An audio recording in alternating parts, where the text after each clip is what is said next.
When you finish getting the puree in, you want to take the bag out of the box and dump the last little bit in. So you want to get this out like that, and then hold this upside down in here and go down with your hands on it to get that last little bit out, because this stuff is expensive and we don't want the ratio to be wrong. Put the container back in the box, nozzle side up so that it doesn't leak.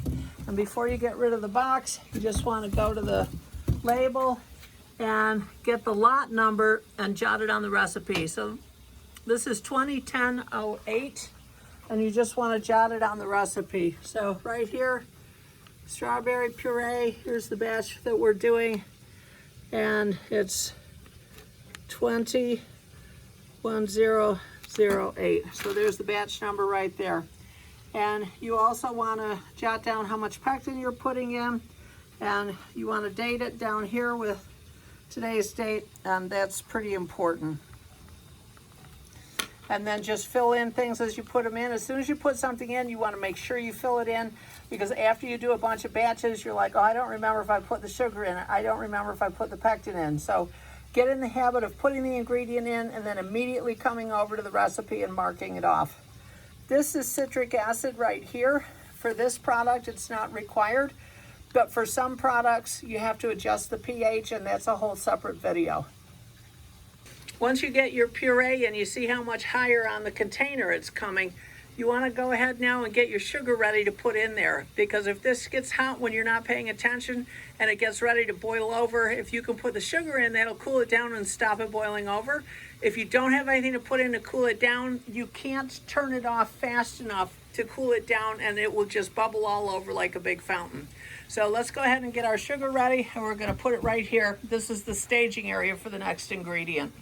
The sugar also has a batch number that you're going to want to jot down. It's nice big letters like that, and you want to jot that down under sugar on the recipe card. So 71177C300. So we'll go over to here, and we'll get the sugar. We'll come over to our column, and we'll just write it down.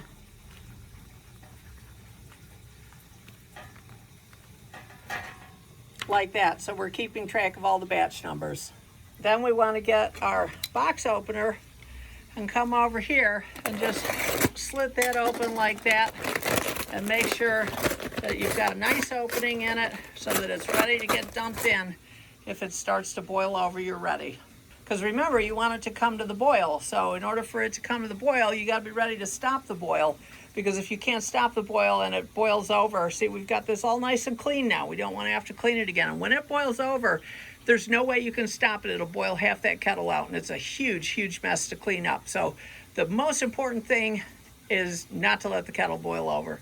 And also, we have a temperature alarm right here. So you can put the probe and visualize it so the probe is in the center. Don't let it be sitting up against the side, or you'll get a false reading. So if you want to get that so it's in the center, and then just kind of drape it over that, that'll sit in the center. This will give you your temperature. This is our target temperature right here. This is our current temperature. So we just watch it come up to the target temperature, which in this case is 185, but we have to set this because we want it to boil. Okay, just a quick visual. When it starts to get all foamy on the top like that, it's getting ready to go. So you better throw the sugar in. Make sure that the thermometer is out when you throw the sugar in, because you don't want anything to get caught up in the blender. Make sure that your work area is all tidy and ready to go. See, it's all nice and clean. We got the right size lids right here. We got some backup lids. Got the hoses on. We have everything all set up. Everything's all ready to go. All we need to do is stir that in, bring it up to temperature, and the temperature can be found on the recipe. Then we're ready to start bottling it, and there's a separate video on that. The last thing you want to do before you bottle it is to take the immersion blender out. Just lift it up like that and put it on this red tray, which is here because the red tray is a lot easier to clean than the table. And I just use this there, see, to just go through it and reach up And make sure that you don't have any big things of flour in there. Not flour, sugar. See, there's one right there. There's some sugar that didn't get blended in. So you just want to feel the whole bottom. See, there's another one right there.